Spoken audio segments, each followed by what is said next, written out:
Loin des centres-villes et des quartiers d'affaires, il existe de petits villages composés de petites personnes qui font que la ville tourne.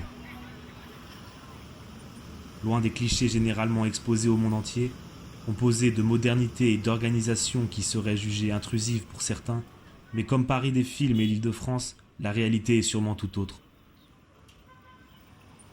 Dans ces quartiers, il est généralement difficile d'avoir accès à la lumière, mais il est facile d'entendre la vie de ses voisins, et ce à toute heure.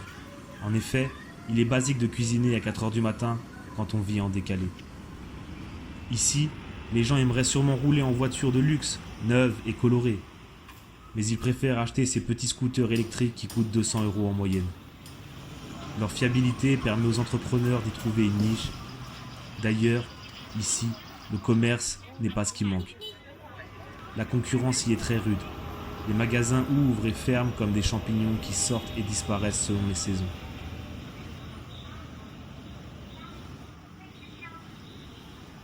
En parlant de nourriture, le soir, les jeunes aiment picorer des petits mets faits dans ces petites cahutes où l'on peut trouver toute la diversité de la cuisine chinoise. Les conditions sanitaires peuvent sembler douteuses, mais sont loin d'arrêter les estomacs férus de cuisine rustique.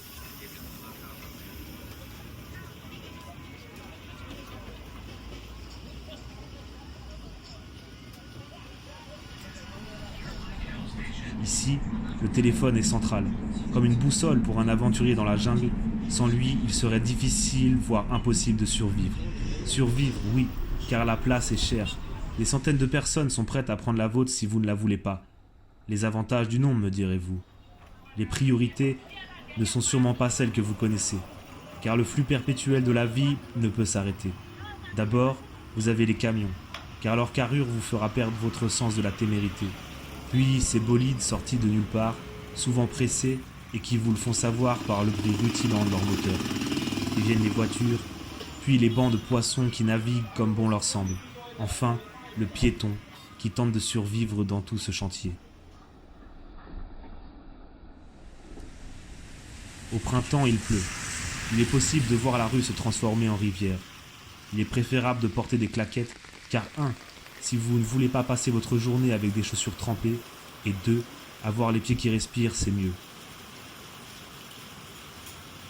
L'humidité y est forte, et peu confortable quand la température monte. N'oublions pas que nous sommes dans une zone tropicale, où les insectes y sont rois. Le moustique y a une place de maître. Ils peuvent vous piquer jusqu'à dans le métro. Le soir, quand il fait frais, ce qui est particulièrement rare, c'est soit vous ouvrez les fenêtres et vous vous offrez en tant que nourriture pour les nuisibles volants, soit vous fermez, dormez avec votre climatiseur et vous vous levez le matin avec un mal de gorge et une facture d'électricité plus élevée. Si vous vous demandez est-ce bien de vivre 10 mois de l'année en été, sachez que le corps lui pense autrement. Le cocktail chaleur humide, froid, clim est relativement fatigant sur le long terme.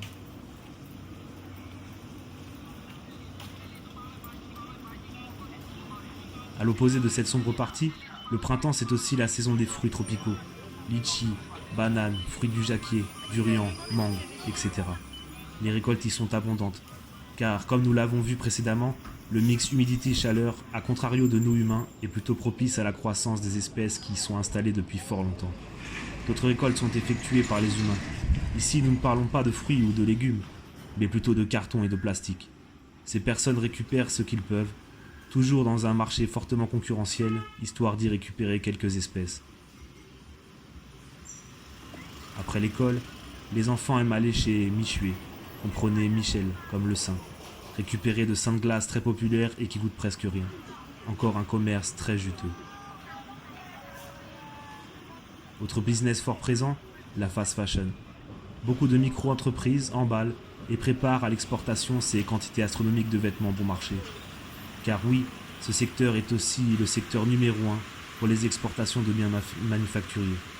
C'est d'ailleurs par ce fait que beaucoup de Chinois de toutes les provinces sont attirés par ce gigantesque aimant.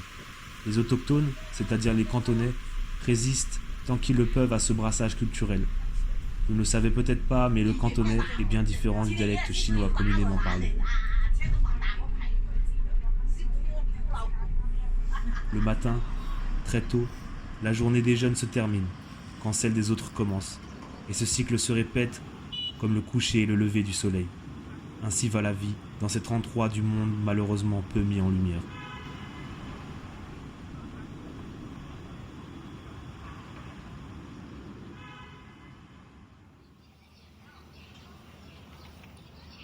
السلام عليكم ورحمة الله.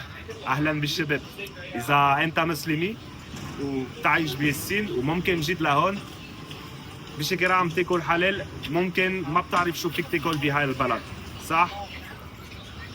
أول شيء لازم تعرف بالصين في أكثر من 20 مليون مسلمين عايشين بهاي البلد، عشان هيك بدي أفرجيك شي مطعم هونيك فيك تاكل.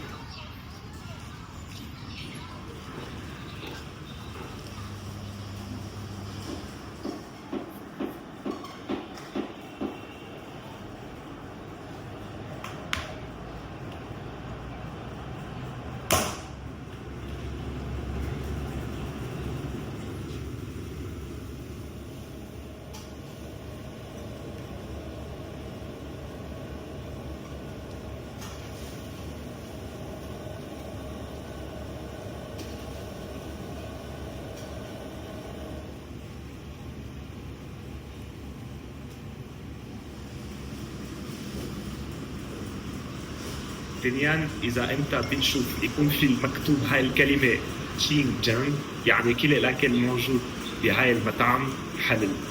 آخر شيء الأكل صراحة كتير طيب، صحتين.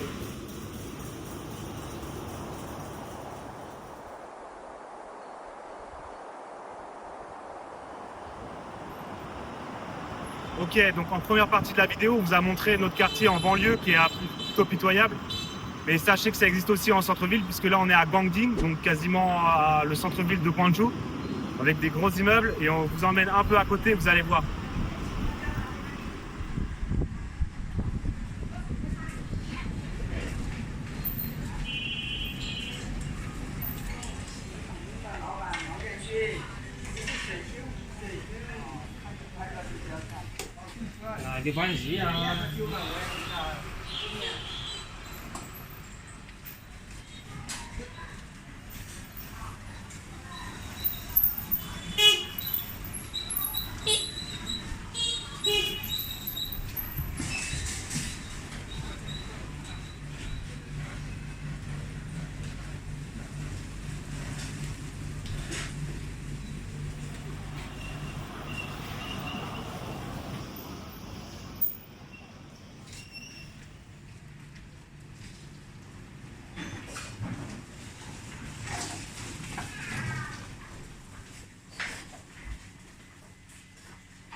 Ok, donc on va pas tout, enfin on pourrait vous montrer pendant des heures, puisque en fait c'est une véritable fourmilière, un véritable labyrinthe.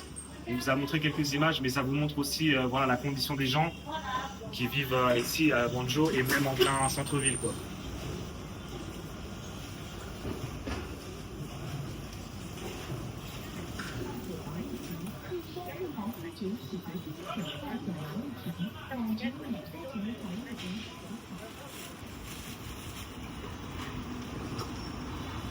Donc comme vous avez vu, en fait c'est des litchis, donc ils sont particulièrement gros. La variété c'est Li Zhewang, comprenez le roi des litchis en fait. Et vous avez vu la taille que c'est.